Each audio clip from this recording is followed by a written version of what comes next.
Hello students, welcome to the next module. Today we are going to discuss about a very interesting topic, that is electromagnetic induction. It has been given by one of the famous physicists known as Michael Faraday, right? This is electromagnetic induction.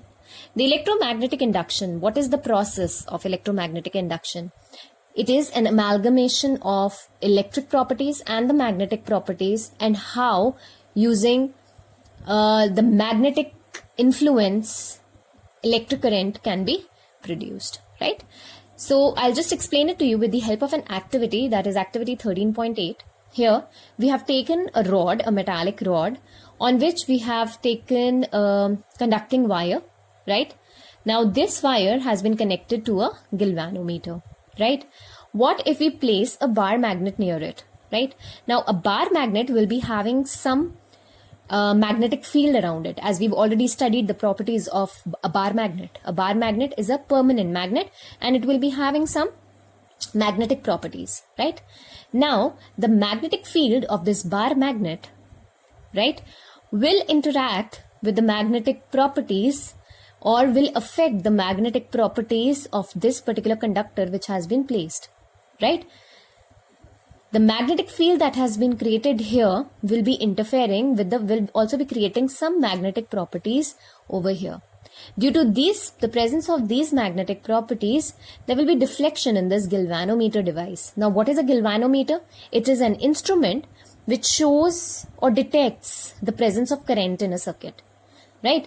A meter measures the current, whereas galvanometer shows the presence of current, right? Presence or absence of current. So it detects the current, right? So if I bring this magnetic particular bar magnet near, what will happen? More magnetic field will be created over here, and that magnetic field will interfere with this particular conductor. There will be deflection in the galvanometer. Why is there a deflection in a galvanometer? Because it shows that due to the magnetic properties, if I bring this bar magnet close to this particular metallic wire or conductor, the magnetic field around this bar magnet will also surround this particular metallic wire, due to which an induced electric potential will be created, and as a result of that, we can say induced current will be created over here, right? So the magnetic properties of this bar magnet will interfere with the magnetic properties of this particular conductor, right? And as a result, there will be deflection in the galvanometer.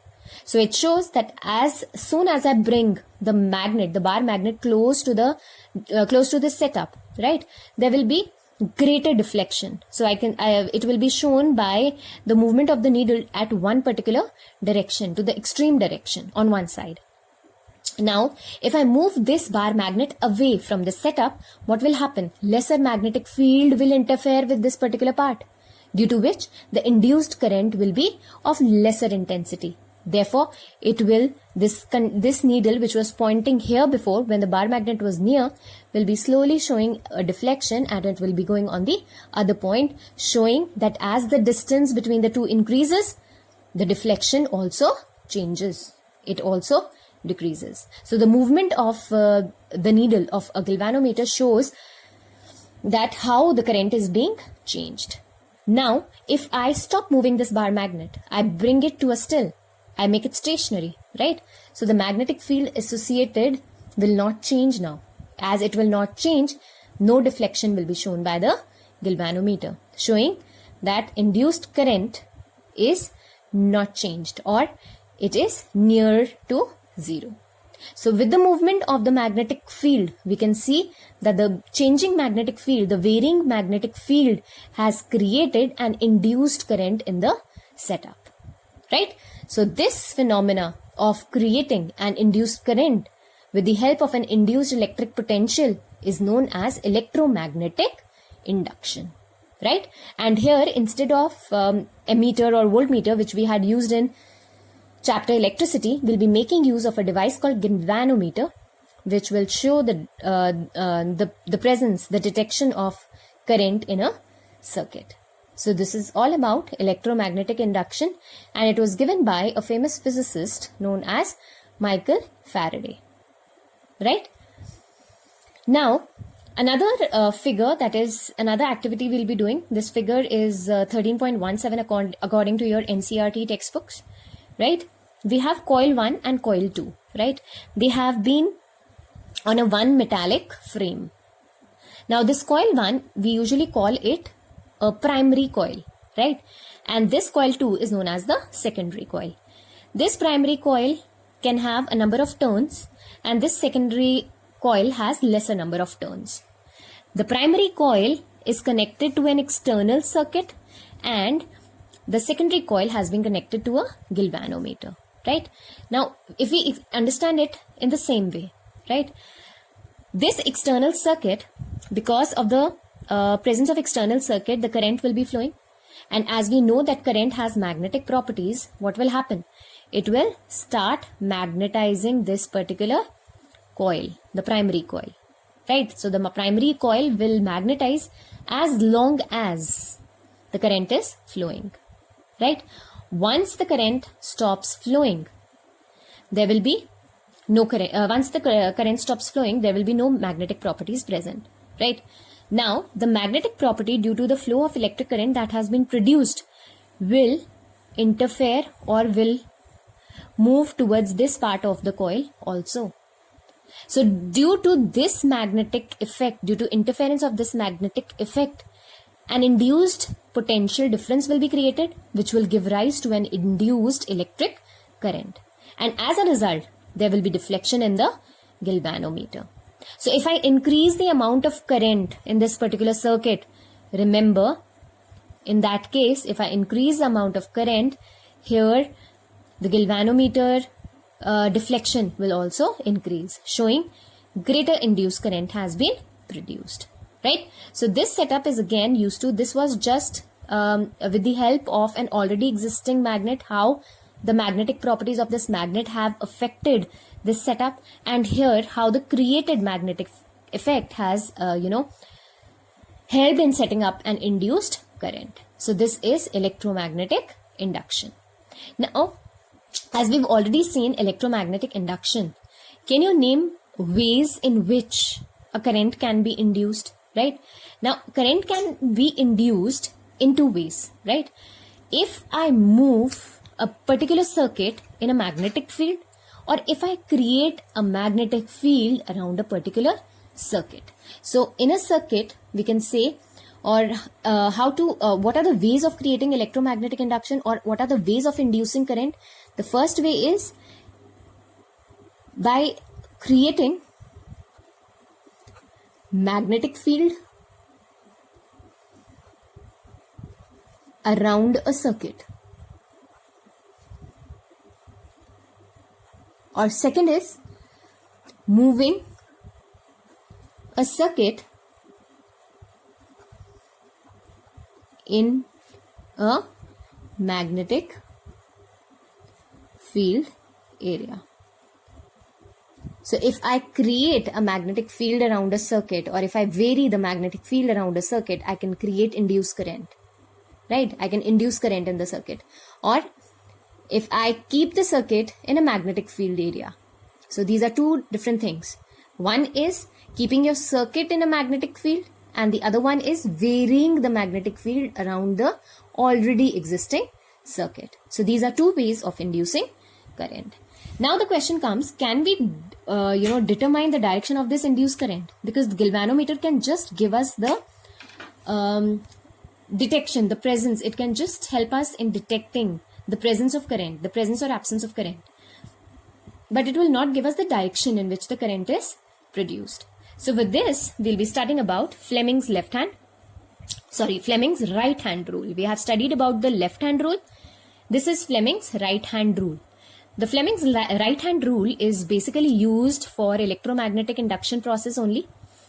And here, again, if I take my right hand in such a manner that I stretch the thumb, the forefinger and the middle finger in such a manner that they are mutually perpendicular to one another. As you can see, the three fingers are making a 90-degree angle with one another, right?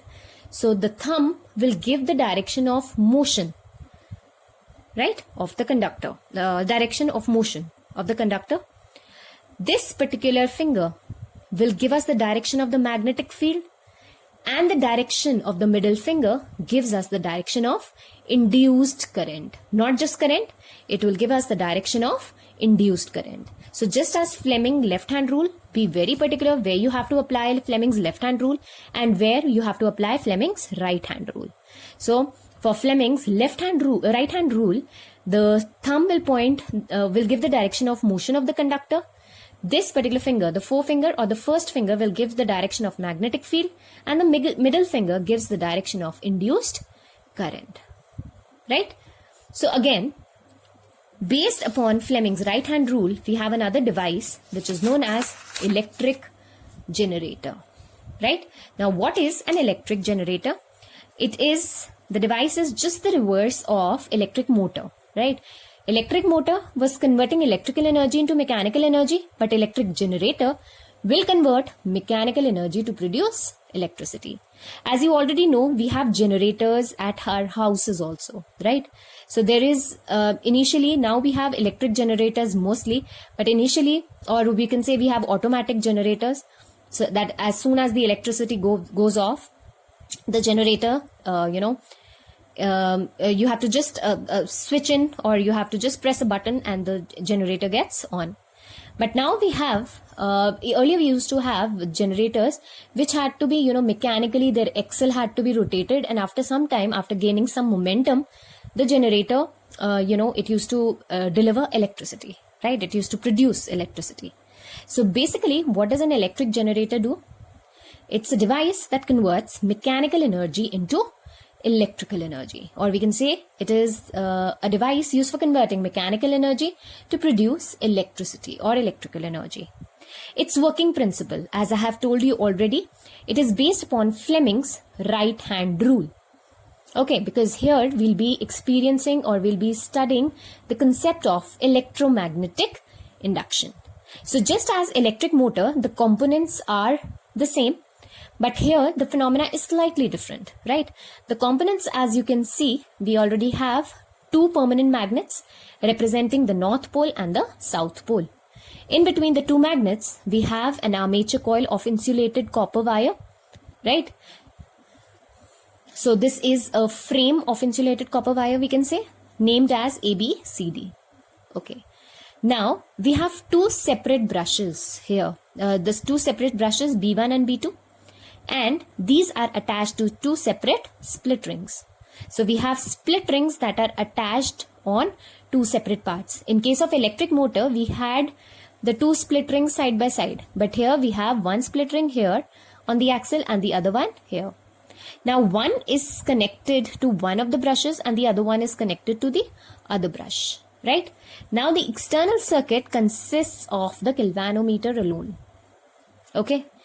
Now, since we have to convert the mechanical energy into electricity. So what will happen once we start rotating the axle? So you start rotating the axle, what will happen? Let's say we move AB in the upward direction. So what is the direction of AB? It's upward. So the thumb gives the direction of motion of the conductor, right? This particular finger will give us the direction of what? It will give us the direction of, remember, just hold right hand, take the right hand, hold the three fingers mutually perpendicular to one another, right? Now, since this particular, we can say the thumb gives us the direction, we are moving the axle in such a way that arm AB moves up. So the thumb is moving up here, right? The magnetic field represented by this finger is from north to south. So what is the direction of induced current? The direction of induced current will be in the AB direction, right? So the induced current is moving in this particular direction, right? So as the result, what will happen? Now the axle is moving in the upward direction. The direction of current will be in the direction ABCD, right? So what will happen? The galvanometer will show the deflection. And what does this deflection means? That yes, current has been created. There has been a process of electromagnetic induction due to which a current has been induced in the circuit, right? So as a result, we know that current will flow from AB and in this arm from C to D. Right? Now what will happen? AB is moving up and CD is moving down. Okay. Now after one rotation, this becomes AB and this becomes CD. Right? Now the other half rotation. Now we can say the armature was like this. It has become this way. It has moved in such a manner.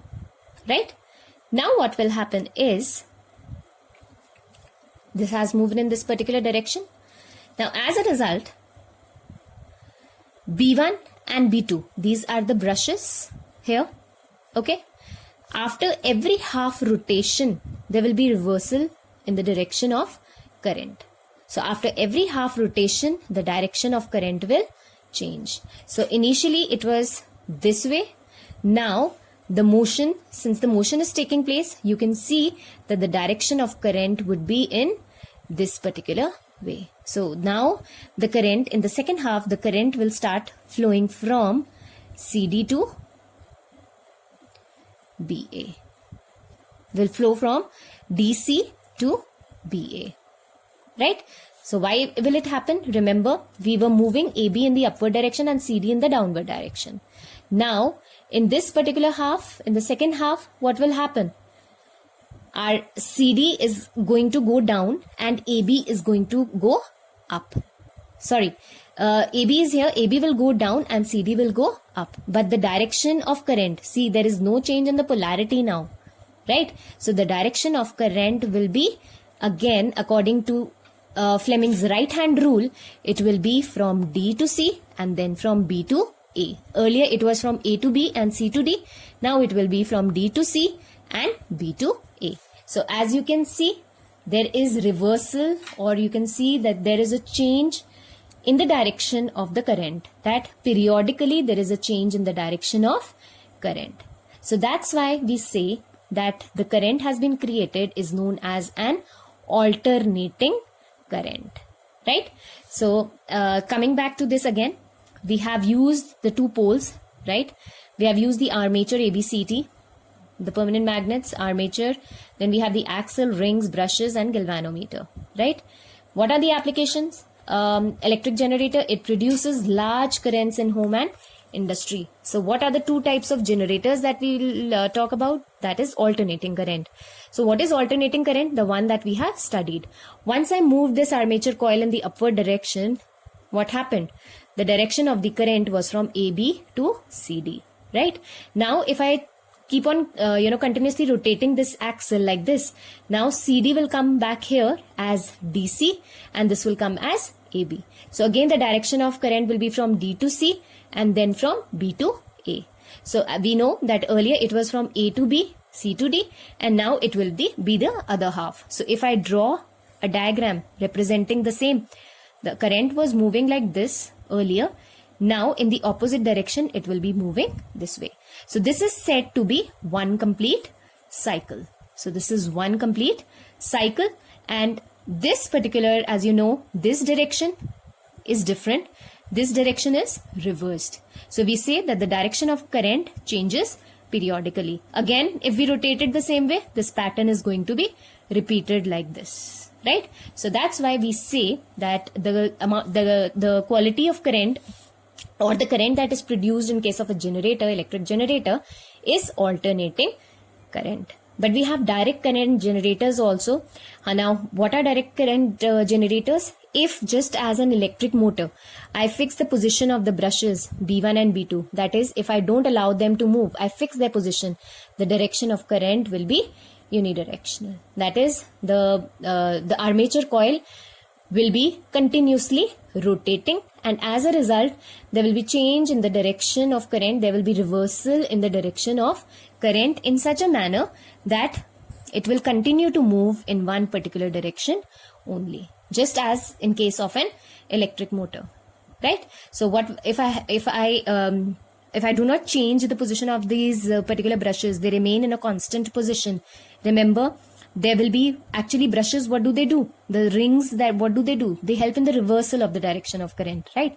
If I do not change their position, if I keep it fixed, just as in case of electric motor, so what will happen in this case? In that case, there will be no reversal in the direction of current, right? The direction of current will not change. It will continue to move in one particular direction, and this represents the direct current, right? I hope it's clear to you, students. Now, alternating current, it changes its direction periodically as in electric generator, whereas direct current is unidirectional. To get DC, split ring commutator is used so that one brush is at all the times in contact with the arm moving up and the other with arm moving down. So just as I told you, as in electric motor, just as we had split ring commutator, so one of the brush will always be associated, like if I have brush B1, it will always be associated with the one that goes up, and B2 will always be associated with the arm that goes down. So I have to fix the position here. Then only I can get a unidirectional current, right? Our next topic would be difference between AC and DC. That is, difference between alternating current and direct current. Okay, so quickly we'll just recapitulate. Alternating current, when current changes its direction periodically, it is alternating current. Direct current, when current remains unidirectional, when current remains in the moves in the same direction. Sources of AC, power stations, AC generators. Sources of DC, cells and battery that we use. In case of alternating current, frequency is 50 Hertz. In case of direct current, its frequency is 0 Hertz. We prefer AC over DC because of less loss of energy, right? Electric power transmission is possible in case of alternating current over long distances, but it is not possible in case of direct current. In case of direct current, it is not possible to transmit direct current over large distances. The graph in case of AC would look something like this, right? It's periodically changing, frequency versus time, and here it is unidirectional. It moves in one particular direction only. I hope it's clear to you, students. The difference here is very, very important.